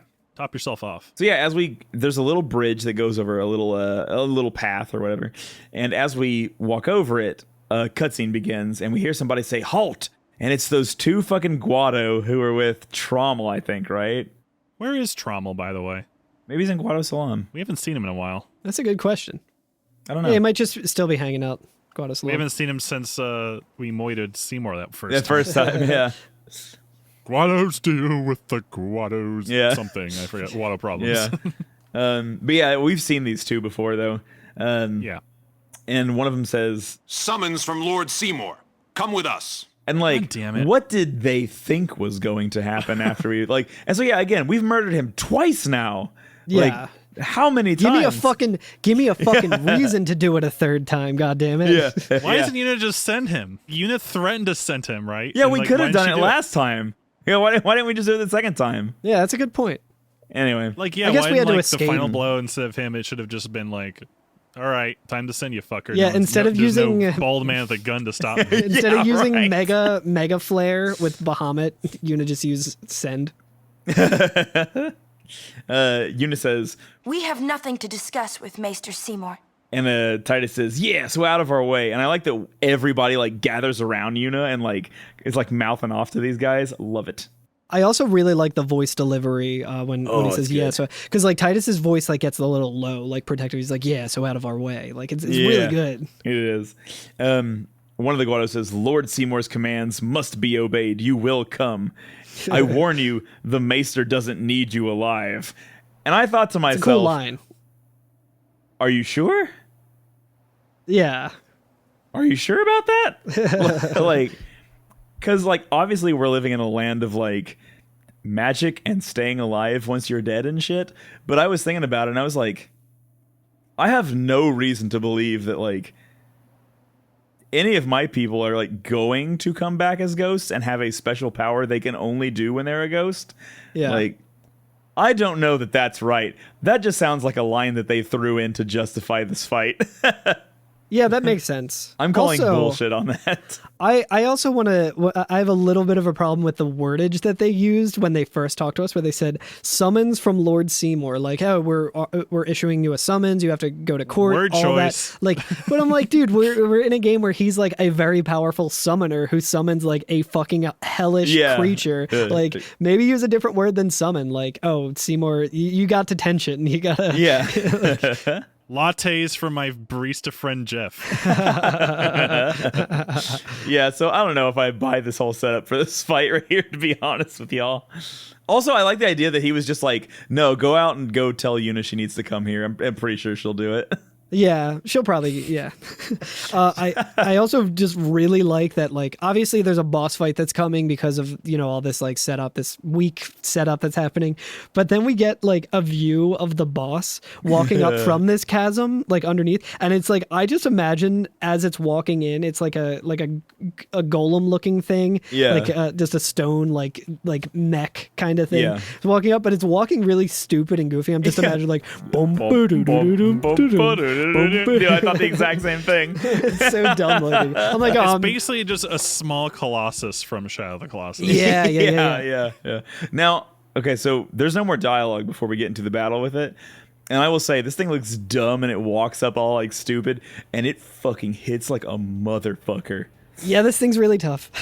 Dude. Hits like a Shinra truck.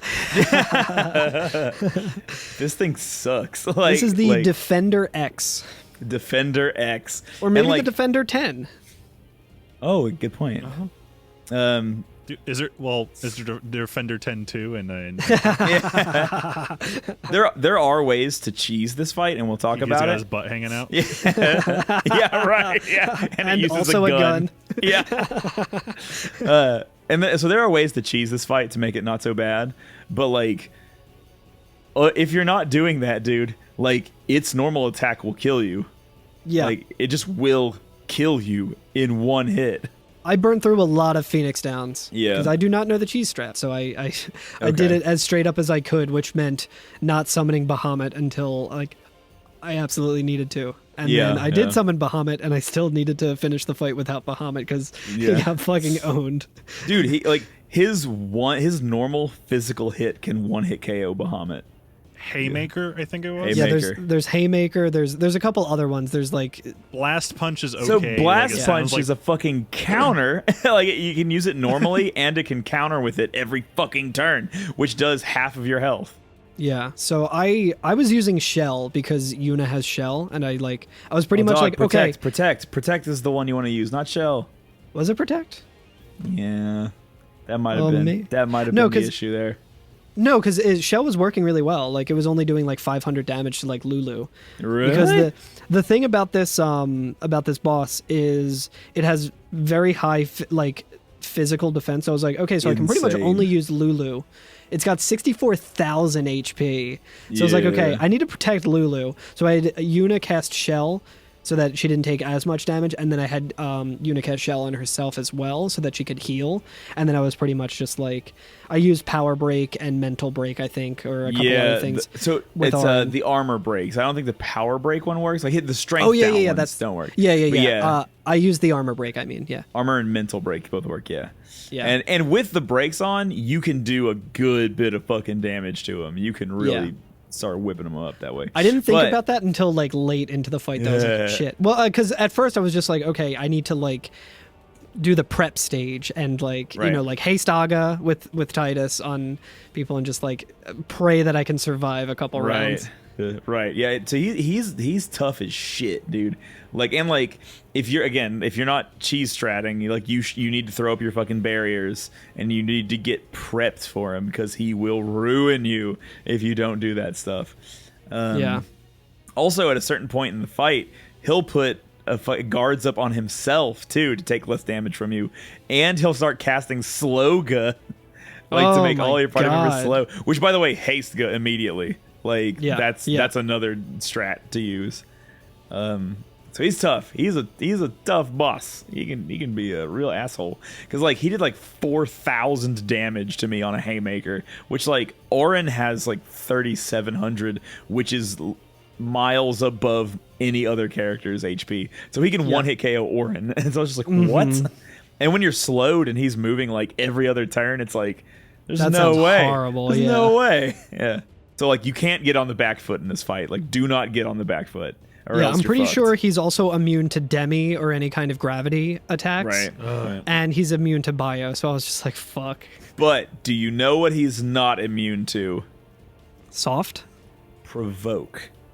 A weird one that Titus has. So Titus can provoke him, and it works every time. And if he's provoked, he doesn't use Haymaker. He only uses Blast Punch. That's really good. And Provoke lasts more than one turn. Oh, wow. Interesting. So you use Provoke with Titus, and it's free. It's just a free fight at that point, because he does nothing but have Titus's HP the whole time. That's good to know if I have to go back and reload a save state because of Belgamine. Yeah, you can just melt through him that way. You can just fuck him right up. No, that's awesome. Hell yeah. Yeah. Shoutouts to Titus. Yeah, they're a really weird one, right? Because we never really need to use Provoke. That's not really that important. It might be good for Marlboro. I wonder if Marlboro can be provoked. Maybe it can keep him from using Bad Breath or something.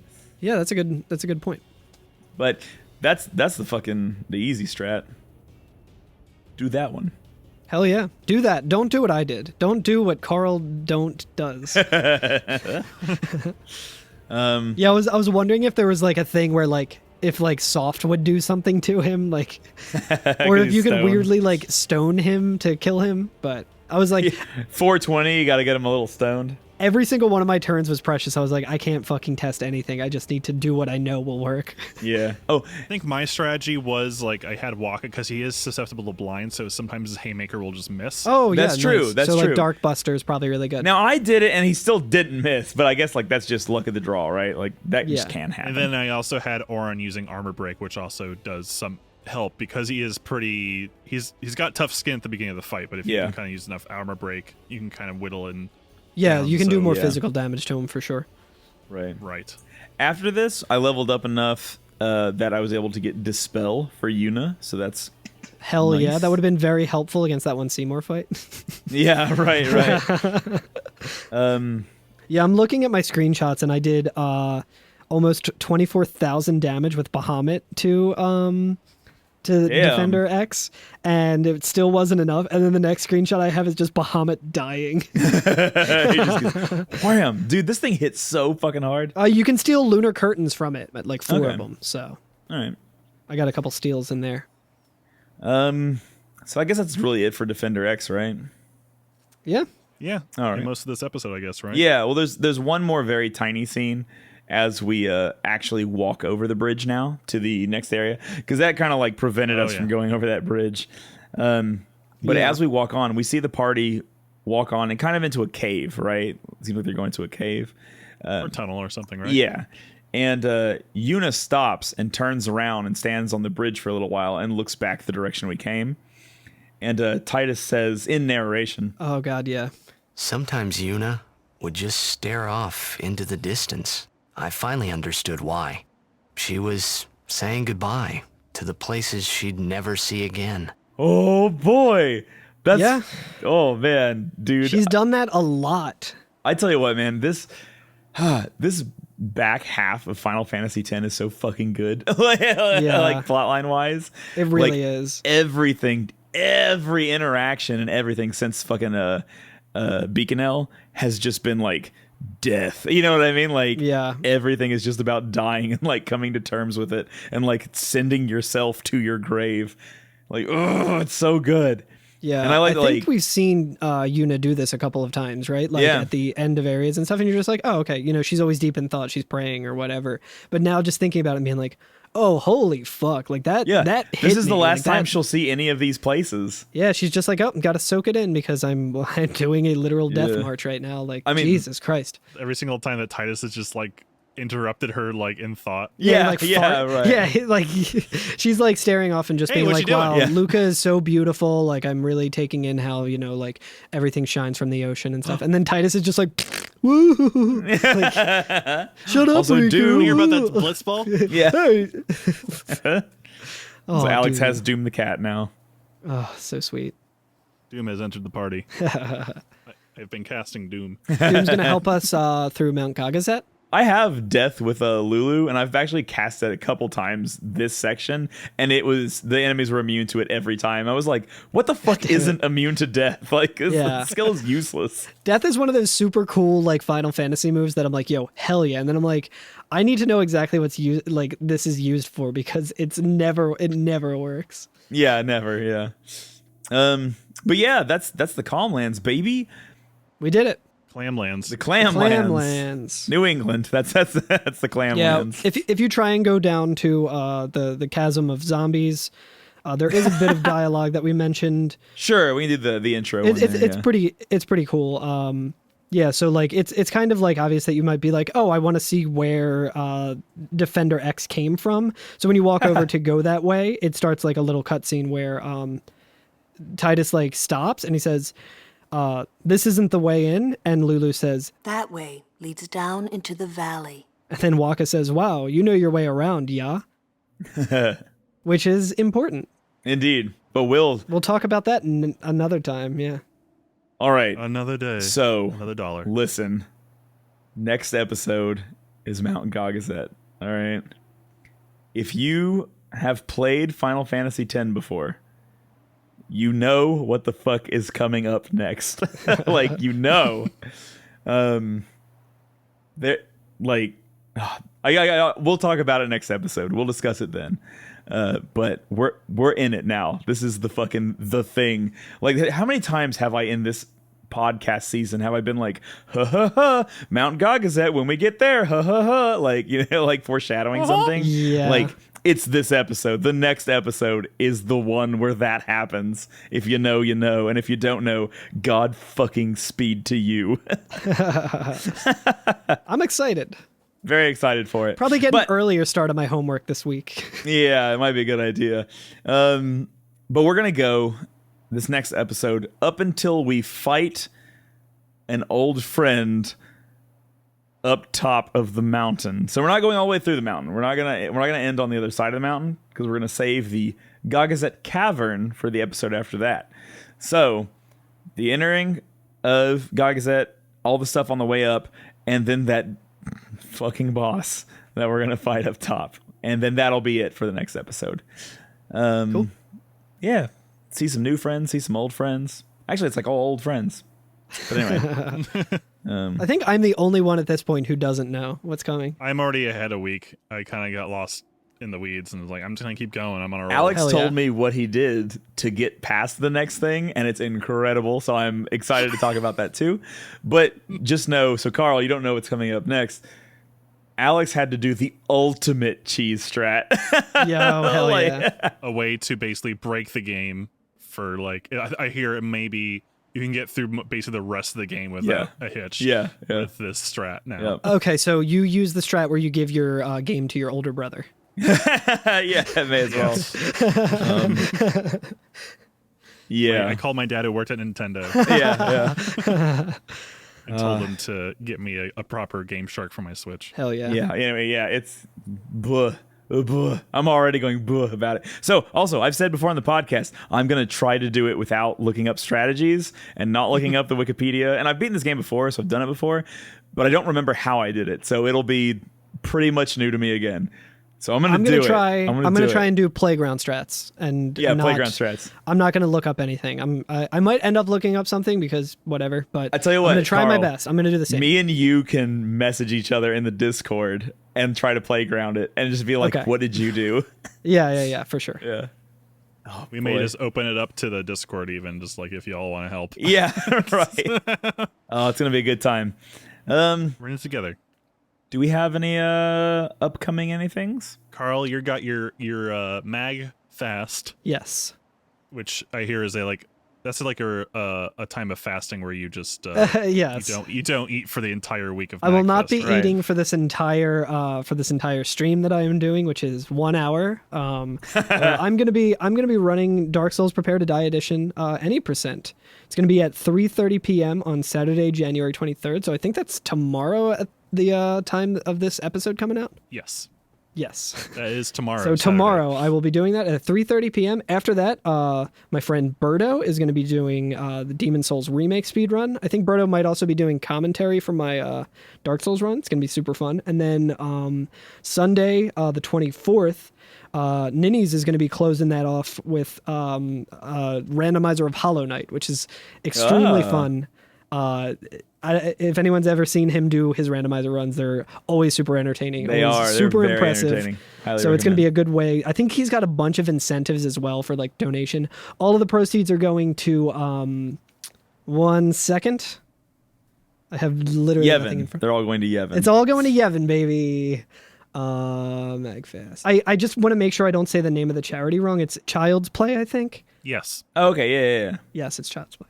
Okay, so all of the proceeds are going to Child's Play, which is a game industry charity that basically tries to make the lives of children who are in children's hospitals better by providing games, video game consoles, things like that. So really great charity. I'm very excited to be running my favorite game at a charity event like this. So yeah, hopefully you can. If you're in the chat, I'll try and watch it. Just say some fucking every FNFF shit in the chat. Yeah. That's at twitch.tv/magfast, FAST. Not to be associated with the bad one. Yeah. That reminds me that we do have very important information that probably everybody knows already, but if they don't, one of the three of us is now a world record holder. Is that not wrong? That is correct. Curtis has done it with Final Fantasy VIII and Wild Arms 3. Yeah, of course, you know it. The first ever 2 games, 1 controller run. Where I ran Fantasy Wild Arms 8. 3 and FF8 at the same time with 1 controller and got world record in both of them. It's insane. Carl, congratulations, man. Thank you. I was hoping I could get a bit of a better time on it, but I actually am kind of glad that I beat the world record in Night in the Woods Demon Tower by 6 seconds, I think, something like that, which is good because that just means it's not an optimized run. It's definitely a beatable world record. So I think everyone should just go and learn that game and beat my world record because it's totally free. Editor's note. As of 2 days after this was recorded, the world record was already beaten by over a minute by a Dr. Mustache because of a, unknown to most of us, infinite dashing trick. So congratulations. And hopefully Carl will be back on top in no time. Sick. Night in the Woods is on Game Pass, so Yeah, you should absolutely pick it up. If you need any strats or anything, come to our Discord and hit me up, because I would love for more people to run this game. It's super fun. yeah, ever since GDQ, I'm sure a lot of people are like, Yeah, there's actually been a lot of interested. people who have been interested in the base game of Night in the Woods, which is really cool. Like a week before like my GDQ run, a bunch of people kind of popped in there, and then one of them started running it and like immediately got world record and has been like regularly beating their like world record BB. Like, so they're getting close to like a 1 hour 50-minute run, which is pretty awesome. That's a nice awesome. breezy one that Curtis should do. I wouldn't mind doing something about that long. That sounds good. Yeah. I'm telling you, man, you gotta pick up Hades. I think it's the perfect follow-up. Yeah. The thing about the Hades speedrun that I've seen is that like when you pause it, it pauses the in-game time or something, and like so you can pretty much just like, which makes sense because you got to choose the boons and all of that. But like I'm like, I kind of like when you can't just sit and think about stuff in speedruns. Yeah, but who IGTs? Who IGTs? I rarely ever pause in that game. I always forget I can. But yeah, that's I think that's it for this week. That's the clam. That's the clam. Alex, would you like to bury our bodies in the canyon because no summoner ever comes out this far to send us? Huck us in the hole. Yeah, thanks to Night of the Round for the theme music. Again, they're streaming Final Fantasy VIII a lot recently. Go visit them on Twitch, which is KOTR Metal, I believe, on Twitch. Thank you to Nobuo Uematsu, Masashi Hamauzu, and Junya Nakano for the game music. The music in this section is really nice. I thought it was really sweet. The Calmlands music. And, of course, the Chocobo music, which always slaps. Be sure to rate, review, and subscribe to us wherever. Leave us a review on iTunes. If anyone in Greece and Norway want to come forward and explain why we are trending, we did it. Reach out. I'd love to hear from y'all. We have friends all over the place, but I'm always like hearing where people are listening or how they're listening to us. But otherwise, call or text us at 530-MATERIA. Find us at every F and FF on all the things. And podcasting might be faster than waiting for one of my chocobos. But we've already podcasted all the way here. Bye. Bye. Bye.